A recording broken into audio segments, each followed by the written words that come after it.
Hi everyone, it's Miss Brenner. I'm here to do your Science Fiction Online Week 12 agenda. I hope you are all doing well and staying happy and healthy. So, for Week 12, our expectations are that students will analyze horror genre short stories for elements related to types of monsters, literary lenses, and foreshadowing. That means students will need to know literary lenses, monster types, foreshadowing signposts, and students will be able to analyze an author's writing for use of literary lens elements while making predictions using elements of foreshadowing. How can a story's meaning change based on literary lens analysis? And how does foreshadowing reveal necessary points within a story's plot is what we are trying to discover. Activities 1 and 2, we are reading The Sloan Men. With that, please be aware that there is adult tones within the story. There's really not any adult language, or if there was, I removed it.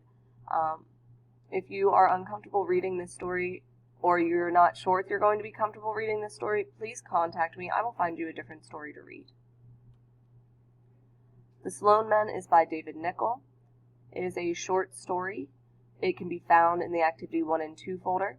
There is a worksheet for each part of the story divided by number of pages.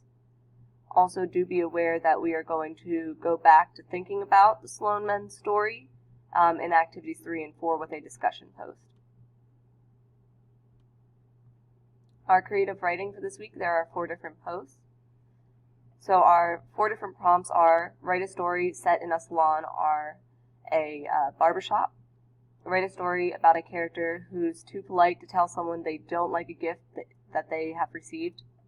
Write a story about a character making a big change, or write a story about someone who can pause time or relive old memories at will. Also, if you would like to have an alternate writing prompt, there are weekly competitions at this website posted here, so please feel free to go check them out. Alrighty, Activities 3 and 4 is The Third Bear. This is a PDF copy, so there are no ed puzzles for this. Once again, this story contains adult content, nothing that is overly sexual in nature or has obscene language. It's that it can be slightly brutal or violent, and if that concerns you, please contact me and I will find you a new story.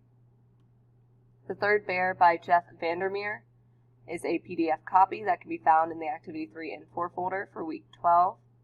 There is The Third Bear worksheet and a discussion where we talk about comparisons between The Third Bear and The Sloan Men as far as the monster types that are involved in it and the writing style. Lastly, we have silent reading for this week. We should read 90 minutes, anything that interests us. So that could be newspapers, news articles, comic books, online audiobooks, things of your choice. Our discussion then is: how do the characters in your stories grow through a psychological lens? If you are reading nonfiction, focus on the people that are within your nonfiction. So if it's a news article, how do their actions shape history or events taking place? And then comment on one other student's discussion post about what they are reading. And that is everything for Week 12. We are rapidly approaching Thanksgiving break, so do know Week 13 is next week. Week 14, which would be the 23rd through the 30th of November, will be a shorter week. So we will only have, I think, 2 activities for that week and creative writing. If you have any questions, please feel free to get a hold of me by email, and I will talk to you guys later. Bye.